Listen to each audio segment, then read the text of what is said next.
हरिओम, नमो नमः। सिद्धवाणी चैनल के माध्यम से आज हम फिर नीति शतकम के श्लोक संख्या 12 से 15 विद्वत प्रशंसा को पढ़ने जा रहे हैं। मैं आपका मित्र डॉक्टर निहाल सिंह इमलिया।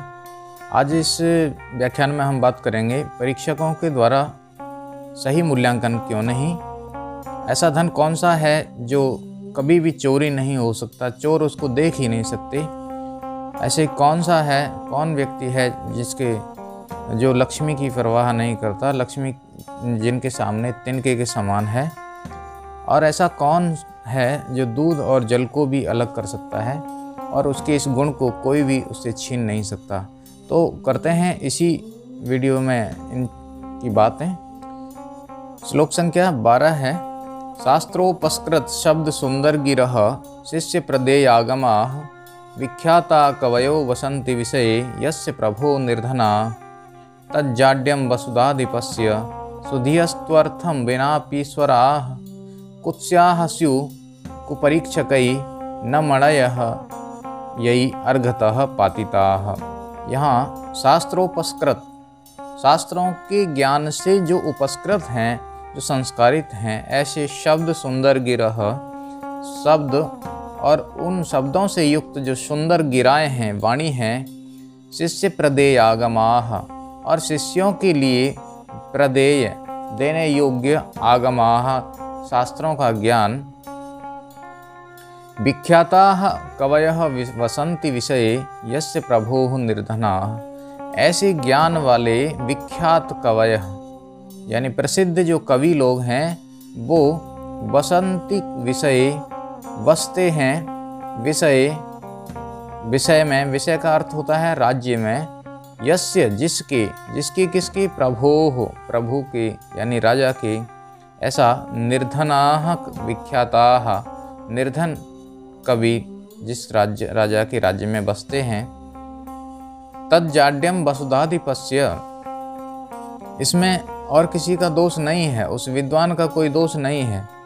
वसुधाधिपस्य तज्जाड्यम, यह जड़ता तो, यह मूर्खता तो वसुधाधिप की है, उस राजा की है। सुधियस्तु अर्थम विनापि ईश्वराः, कहा जाता है कि सुधी लोग तो अर्थम विनापि, बिना अर्थ के भी ईश्वराः, वो मालिक हैं, वो स्वामी हैं। यहाँ विना के योग में द्वितीय का यूज किया गया है, अर्थम विना। कुत्स्याः सु, वो परीक्षक, कुत्स्य परीक्षक होंगे, कुपरीक्षक होते हैं, जिन्होंने मणियों की, यही न मणयः, मणियों की परीक्षा ढंग से नहीं की गई, और यही जिनके द्वारा अर्घतः पातिताः, वो उनके मूल्य से पातित कर दी गई, गिरा दी गई। मूल्य से गिरा दी गई का मतलब क्या कि यदि राज्य का राजा किसी विद्वान को समझता है, जानता है कि इसके पास को ज्ञान है, तो उस व्यक्ति का वह लाभ उठा सकता है। लेकिन जो राजा उसका लाभ नहीं उठा पा रहा है, वह, उसमें विद्वान व्यक्ति का क्या दोष है, ज्ञानवान व्यक्ति का क्या दोष है? उसमें दोष किसका हुआ? दोष तो उस राजा का हुआ जिसने उसका फायदा नहीं उठाया। ठीक वैसे ही उदाहरण दिया है कि रास्ते में मान लीजिए मणि पड़ी हुई है और उस मणि की कीमत तो बराबर ही है। अब कोई जानता है उस मणि को तो उसको उठा लेगा और उसका लाभ ले लेगा। अगर उस मणि के विषय में कोई नहीं जानता है, अज्ञानी व्यक्ति है, जो उसकी कीमत को नहीं जानता है, जो उसके मूल्य को नहीं जानता है, तो वो तो उसको ऐसे ठुकरा करके आगे बढ़ जाता है। तो यहाँ कहा गया राजा के बारे में कि राजा लोग भी इसी प्रकार से हैं, उस अज्ञानी व्यक्ति की तरह जिन्होंने मणि को ठुकरा दिया था। ऐसे ही आपके राज्य में ज्ञानवान विद्वान रूपी मणियाँ बहुत सारी हैं, उन मणियों को आप यूज नहीं कर रहे हैं। उन ज्ञानवान व्यक्तियों का अगर आप उपयोग नहीं ले रहे हैं तो इसमें उस ज्ञानवान व्यक्ति की कोई गलती नहीं है, उसमें दोष राजा का है जो उनका सदुपयोग नहीं कर रहे हैं। उन विद्वानों के पास में तो शास्त्रों से सम्मत, शास्त्रों में जो ज्ञान है वो ज्ञान उनके पास में है, वो विख्यात हैं, वो कभी विख्यात हैं। लेकिन अगर जिस किसी के राज्य में वो निर्धनाः वसन्ति, निर्धन रह रहे हों, तज्जाड्यम वसुधाधिपस्य, इसमें जड़ता वसुधाधिप की है। वसुधा प्लस अधिप, वसुधायाः अधिपः, वसुधा यानी राजा, धरती का अधिप जो राजा हो वह वसुधाधिप कहलाता है। तो सुधियस्तु अर्थम बिना अपि ईश्वराः, सुधी लोग तो अर्थ के बिना भी ईश्वर हैं यानी समर्थ हैं। ज्ञानवान व्यक्ति तो हैं ही, जहाँ भी जाएंगे वहाँ ही पैसा होगा। अब इसमें परीक्षकै मणयः अर्घतः पातिताः, जो परीक्षक है उसने ही उस मणि की कद्र नहीं की तो उसका मूल्य अवमूल्यन होगा ही होगा। और ऐसे परीक्षक कुत्स्याः स्युः, बुरे परीक्षक कहलाते हैं। इसके कुछ शब्दार्थ यहाँ दिए जा रहे हैं आपको, देखें। सारे शब्दार्थ आप इसमें देख सकते हैं, स्क्रीनशॉट लेके भी देख लें। कुछ शब्दार्थ इसमें स्लाइड में हैं, इनको संधि विच्छेद कर करके भी दिया हुआ है। यहाँ अनुवाद दे दिया इकट्ठा। विविध शास्त्रों के अध्ययन से परिष्कृत पदावली से विभूषित वाणी वाले शिष्यों को शास्त्रों का उपदेश देने वाले प्रसिद्ध कवि लोग जिस राजा के राज्य में निर्धन रहें, वह स्थिति उस राजा की मूर्खता की परिचायक है। विद्वान लोग तो धन के बिना भी समर्थ हैं, वे तो कुपरीक्षक ही हैं। वो निंदनीय हैं जो मणियों का अवमूल्यन करते हैं, अर्थात उनका सही मूल्यांकन नहीं कर पाते हैं। इस में शार्दूल विक्रीडित छंद है। इसका लक्षण हम लोग पिछले कई श्लोकों में दे चुके हैं। विख्यात में वि उपसर्ग है, ख्या धातु है, कत प्रत्यय है। जाड्यम में जड़ शब्द है और श्यय प्रत्यय है। अर्घतः अर्घ प्लस तसील, वसुधाधिप वसुधायाः अधिपः। अगला श्लोक हम देखते हैं। हर्तुः याति न गोचरम, विद्या के बारे में कहा गया कि विद्या रूपी धन ऐसा धन है जो हर्तुः हरण करने वाले के गोचरम न याति, दृष्टि पथ में नहीं आती है। किमपि शम पुष्णाति सर्वदा, और वो विद्या रूपी धन हमें हमेशा ही कहीं कुछ न कुछ शम कल्याण की बात करता रहता है, हमारा कल्याण ही करता रहता है। अर्थिभ्यः प्रतिपाद्यमानम, और जो अभ्यर्थियों के लिए, जो मांगने वाले याचकों के लिए, अनिशम प्राप्नोति, रात दिन वृद्धिम पराम, वृद्धि को प्राप्त होता रहता है। यानी जितना इस अर्थ की विद्या की बात ऐसी है जिसको जितना खर्च करेंगे उतना ही ये विद्या रूपी धन बढ़ता चला जाता है। जब हम खर्च ही नहीं करेंगे तो हमारा अभ्यास भी नहीं होगा, और जब अभ्यास नहीं होगा तो हम विद्या से शून्य हो जाएंगे। इसलिए कहा, हिंदी में भी लिखा गया, हिंदी के विद्वानों ने भी लिखा, सरस्वती भंडार की बड़ी अपूर्व बात, ज्यों खर्चे त्यों त्यों बढ़े और बिन खर्चे घट जात। तो सरस्वती का भंडार तो ऐसा भंडार होता है जिसको जितना खर्च करेंगे उतना ही वो वृद्धि को प्राप्त होता है। और जब बिन खर्चे घट जात, अगर उसको खर्च नहीं किया मतलब क्या हुआ कि उसका अभ्यास नहीं हुआ। अभ्यास नहीं हुआ तो बिना अभ्यास के तो वो जड़ हो जाता है, ज्ञान विलुप्त होने की स्थिति में आ जाता है। इसी बात को यहाँ कहा गया कि ही अर्थिभ्यः प्रतिपाद्यमानम अनिशम, अभ्यर्थियों के लिए, याचकों के लिए जितना प्रतिपाद्यमानम दिया जाता हुआ, अनिशम प्राप्नोति वृद्धिम पराम, रात दिन वो वृद्धि को प्राप्त करता रहता है। कल्पांतेषु अपि, यहाँ कल्पांतेषु प्लस अपि ऐसे निकलेगा और यण संधि होगी। कल्प के अंत होने पर भी, कल्प यानी युगों के अंत होने पर भी, न प्रयाति निधनम, निधन को प्राप्त नहीं होती है। विद्याख्यम अंतर्धनम, विद्या नामक एक अंतर्धन है, वह कभी भी चाहे युग खत्म हो जाए तब भी आपका साथ नहीं छोड़ेगी। ये शाम तान प्रति मानम उज्जत नृपाह, हे नृप लोगो, ये शाम जिनके पास में ये विद्या है, तान प्रति उनके प्रति, मानम उज्जत मान को छोड़ो, नृपाह हे नृप लोगो, कह तई सह स्पर्धते, और कहते हैं कि उनके साथ कौन स्पर्धा कर सकता है, अर्थात कोई स्पर्धा नहीं कर सकता है। इसमें कुछ शब्दार्थ यहाँ दिए हुए हैं, उन शब्दार्थों को भी देख सकते हैं।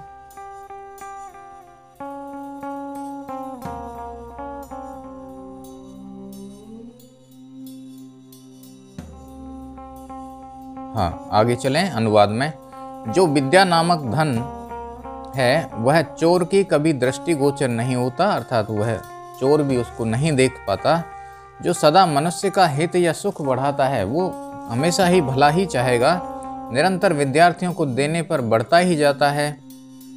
और जो धन प्रलय में भी युगांत में भी नष्ट नहीं होता वह विद्या नामक गुप्त धन जिन विद्वानों के पास है, हे राजा लोगों, उन विद्वानों से अभिमान की भावना छोड़ दो, उनका मान करो, उनका सम्मान करो, क्योंकि ऐसे विद्वानों के साथ कौन स्पर्धा कर सकता है, कौन होड़ कर सकता है। इसमें भी शार्दूल विक्रीड छंद है और इसका लक्षण यहाँ दिया हुआ है। नीचे इस कुछ शब्दों के किस प्रकार से बनावट हुई निर्माण प्रक्रिया को बताया गया। तो हर्तुः में हिरी धातु है, हिरी धातु का अर्थ होता है हरण करना। त्रिच प्रत्यय है, षष्ठी विभक्ति का एक वचन रूप है। अर्थिभ्य में अर्थ धातु, अर्थ शब्द इनी प्रत्यय, वृद्धिम वृद्ध प्लस तिन, तई सह स्पर्धति, यहाँ सह के योग में तई में तृतीय विभक्ति का रूप लगा। अगला श्लोक हम देखें तो अधिगत परमार्थान पंडितान माव मंस्था। अधिगत परमार्थान, परम अर्थों को जिन्होंने अधिगत कर लिया है, अधिगत का मतलब प्राप्त कर लिया है, ऐसे पंडितान पंडित लोगों को माँ अवमंस्था, उनका अपमान मत करो। तृणम इव लघु लक्ष्मी, तृणम इव लघु लक्ष्मी नैव तान संरुणद्धि, तान तान मतलब उनको, नैव नहीं, संरुणद्धि रोक सकेगी लक्ष्मी। लक्ष्मी किस प्रकार की है? तृणम इव लघु, तिनके के समान लघु लक्ष्मी उनको न रोक सकेगी। अभिनव मद लेखा श्याम गंडस्थला नाम, अभिनव नए नए मद लेखा, मद की लेखा से श्याम हो गया है, सांवला काला हो गया है जिसका गंडस्थल कपोल, ऐसे हाथियों की। कैसे हाथी? जो अभी युवावस्था में है। ये मद लेखा उन्हीं हाथियों की गिरती है जो युवावस्था में हों, जो मदमस्त हों, जो मांसल शरीर धारण करते हैं, जिनमें पुष्टता होती है, उनके ही ये अभिनव मदलेखा झरती है। न भवति विस्तंतु वारणम वारणानाम, और कहा कि ऐसे व्यक्ति, ऐसे हाथी न भवति नहीं होते हैं, विस्तंतु वारणम वारणानाम, ऐसे हाथियों का, वारणानाम हाथियों का, विस्तंतु वारणम न भवति, विस्तंतु कहते हैं कमल नाल, कमल के नीचे का जो डंठल होता है, उस डंठल में से एक छाल को छील करके, उस छाल से विस्तंतु से, उस छाल को हम विस्तंतु कहेंगे, और उससे अगर हम किसी हाथी को, और हाथी भी कैसा? अभिनव मद लेखा श्याम गंडस्थल, यानी पूरी तरह से युवावस्था को प्राप्त जो मदमस्त हाथी है, उसको क्या हम उस एक छाल से रोक सकते हैं? नहीं। जब नहीं रोक सकते तो ऐसा काम ही क्यों करें कि वो हम मूर्खपना करें, हमें मूर्खता को हम दर्शाएं। तो कह रहे हैं कि यहाँ दो चीज़ों की तुलना की गई। एक तो हाथी है, हाथी के स्थान पर किसको रखा गया? विद्वानों को। विद्वान कौन? पंडित। पंडित कैसे पंडित? अधिगत परमार्थान, जिन्होंने परमार्थों को अधिगत कर लिया है। ये तो हाथी की संज्ञा में, हाथी के साथ तुलना की गई है। और दूसरा विस्तंतु की किससे की गई? तो कहा तृणम इव लघु लक्ष्मी, तिनके के समान तुच्छ सी लक्ष्मी, वो उन विद्वानों को नहीं रोक सकती, जैसे उन मदमस्त हाथियों को वह कमल नाल का विस्तंतु, एक तने का एक छाल नहीं रोक सकती। ठीक उसी प्रकार से कुछ शब्दार्थ यहाँ आपको दिए जा रहे हैं, इनको भी देख सकते हैं। आपको अगर समझ नहीं आया हो तो इनके माध्यम से भी समझ सकते हैं। इनका स्क्रीनशॉट लेकर के भी आप इन अर्थों को देखें। शासक वर्ग को संबोधित करते हुए यहाँ कवि कहना चाहते हैं कि परम सत्य को जानने वाले, ज्ञान को जानने वाले उन विद्वानों का कभी अपमान मत करो, क्योंकि तुच्छ तिनके के समान आपकी जो लक्ष्मी है वह उनके ज्ञान को नहीं रोक सकती। कैसे नहीं रोक सकती? जैसे कमल नाल का कोमल सूत्र ताजे मदमस्त हाथी को नहीं रोक सकती, उसको बांधने के लिए सांकल नहीं बन सकती, ठीक उसी प्रकार से आपका धन उन विद्वान लोगों को नहीं रोक सकता। इसका विशेष में देखें तो मालिनी छंद है, जिसका लक्षण नन्मयुतेयम मालिनी भोगी लोकई, अधिगत परमार्थान पद में बहुब्रीहि समास है। श्लोक संख्या 15। अम्भोजिनी वन विहार विलासमेव। अम्भोजिनी वन विहार यानी कि ऐसा तालाब जिसमें कमल खिले हुए हैं और उस तालाब में विहार करने के, घूमने का हंस का एक सपना होता है, तो उसके उस विलासमेव, विलास को ही, किसके विलास को? हंसस्य, हंस के। कुपितो विधाता, कुपित हुआ विधाता नितराम हंति, उसको हरण कर सकता है, उसको नष्ट कर सकता है। यदि विधाता कुपित हो जाए तो हंस के उस अम्भोजिनी वन विहार के विलास को समाप्त कर सकता है। परंतु न तु अस्य, त्वस्य को तोड़ेंगे तु प्लस अस्य, न तु अस्य, इसके दुग्ध जल भेद विधौ प्रसिद्धाम, दुग्ध और जल का भेद करने की प्रसिद्धि को न हंति कुपितः विधाता, वह कुपित विधाता उसके दूध और जल को अलग करने की जो विधि उसको आती है, जो उसको कौशल आता है, उसको तो वह न हंति, हर अलग नहीं कर सकता है, नष्ट नहीं कर सकता है। वैदग्ध्य कीर्तिम अपहर्तुम असौ समर्थः, असौ तो न समर्थः, वह जो ब्रह्मा है वह उसके इस ज्ञान को नष्ट करने में बिल्कुल ही असमर्थ है। यहाँ कुछ शब्दार्थ दिए हुए हैं, उनको आप देखें, स्क्रीनशॉट ले सकते हैं और फिर देख लें। चलिए, ब्रह्मा कुपित होकर हंस के कमल वन में विचरण की लीला को ही पूर्णतया रोक सकता है, किंतु वह उस हंस की दूध और जल को अलग करने की जो प्रसिद्ध कुशलता है, का यश है, नाम है, उसको वह कभी भी नष्ट नहीं कर सकता। कहने का मतलब ये कि अगर आपके पास में विद्या है, अगर आपके पास में ज्ञान है, तो कोई भी कैसा भी आपके सामने बदमाश, गुंडा, शासक, राजा, प्रजा, पूरा प्रशासन या आपके दुश्मन, शत्रु, कोई भी चोर, उचक्का, जो कोई भी है जो आपका नुकसान करने की इच्छा रखता हो, जो कोई आपका अपहरण कर ले, तो वह आपके उस ज्ञान को, आपकी उस विद्या को कभी भी नष्ट नहीं कर सकता है। यहाँ तक कि कहा कि विधाता भी नहीं। किसकी? विधाता के लिए किसको कहा? कि हंस ही एक ऐसा है जो दूध और पानी को अलग अलग कर सकता है। उसकी इस विधि को अगर विधाता भी क्रोधित हो जाए, कुपित हो जाए, तो वो भी इसके इस ज्ञान को दूर नहीं कर सकते, इसको छीन नहीं सकते।